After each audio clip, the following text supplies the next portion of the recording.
মেয়ের বিচারের লড়াই করতে করতে রাজনীতির কদর্য চেহারাটা আমি একটু হলেও চিনেছি। বিভিন্ন সময়ে আমার প্রতিবাদ আর অন্যায়ের সঙ্গে আপোষ না করার ভাষাকে দাবানোর জন্য অনেক অপপ্রচার আমি শুনেছি, সহ্য করেছি। আর আমার আরেকটা কোনো ছেলে মেয়ে নেই যার জন্য আমি বা আমার স্বামী অর্থলোভ করবে।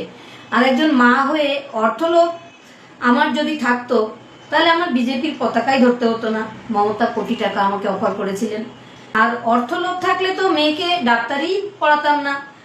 পানিহাটিতে রাজনীতি করে টাকা কামানো তো শিখিয়েই গেছেন নির্মল ঘোষ ওরফে নান্টু ঘোষ। প্রমোটার টিঙ্কু আর টিএমসি কাউন্সিলর গ্রেপ্তার হওয়ার পর থানায় ছুটে গেছিল কে বলুন তো? তাদের ছাড়াতে, টাকার বদলে ক্রিমিনালদের বাঁচাতে। কেন বাঁচানো হবে ক্রিমিনালদের? আমি তো পানিহাটির মানুষের কাছে কথা দিয়েছি পানিহাটিতে নির্মল ঘোষের থ্রেড কালচার থেকে মুক্ত করব। তাহলে কারা বাঁচানোর চেষ্টা করছে? এই বাবলা ধর, রঞ্জিত ঘোষ, বিট্টু, এই নামগুলো এখনকার তোলাবাজদের নতুন ঠিকানা। বিভিন্ন লোকের মারফত আমার সহকারীদের মেরে ফেলার হুমকি দিয়ে বলা হয় যাতে অবিলম্বে তারা আমায় ছেড়ে চলে যায়। আমি আবারও বলছি, তার সব অপরাধ আমার জানা।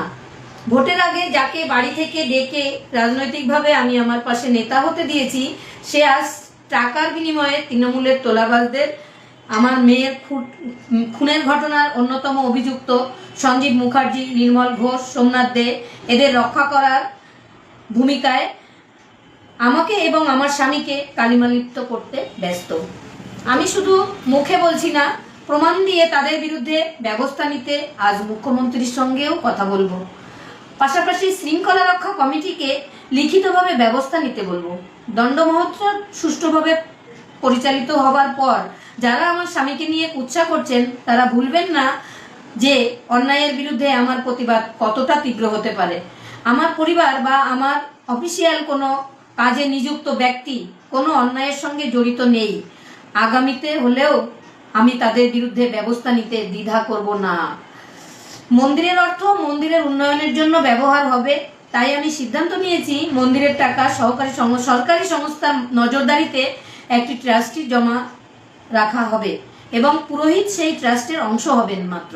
মন্দিরের পুরোহিতের গাত্রদাহের কারণ সে এবং তার তৃণমূলের বাবারা বিগত দিনের মতো আর টাকার ভাগ বসাতে পারছেও না। টাকার বাড়িতে আনার দাবি সর্বৈবই মিথ্যা। মন্দিরের টাকা লুটের স্বপ্নে যারা এত বড় মিথ্যের সাহস জুগিয়েছে তাদের স্বপ্নে জল ঢালতে আমি এসডিওকে জানিয়েছি মন্দিরের জন্য ট্রাস্ট গঠন করে মন্দির উন্নয়নের জন্য সব টাকা হিসেব করে ট্রাস্টে জমা পড়বে। লুটোত্রাস বন্ধ করতে কথার অপব্যাখ্যা করে আমার স্বামীকে জড়িয়ে ষড়যন্ত্র করেও ভয় দেখিয়ে আমাকে প্রতিবাদ থেকে সরানো যাবে না। আমার মতো সেও তার মেয়েকে হারিয়েছে। আমি যেমন আমার মেয়েকে হারিয়েছি, আমার স্বামীও মেয়েকে হারিয়েছে। তাই এমন কাজ করতে তারও বাধ্য। এমনকি আমার বিশ্বাসকে অমর্যাদা করে আমার আশেপাশে শুভাকাঙ্ক্ষী সেজে ঘুরে যে বা যারা আমার মেয়ের ঘটনার সিনেমা বানানোর নাম করে টাকা খেয়েছে তাদেরকেও আমি সাবধান করছি। কাকিমা ভালোর ভালো, খারাপের খুব খারাপ, আমার সেই রূপটা না দেখানোই ভালো।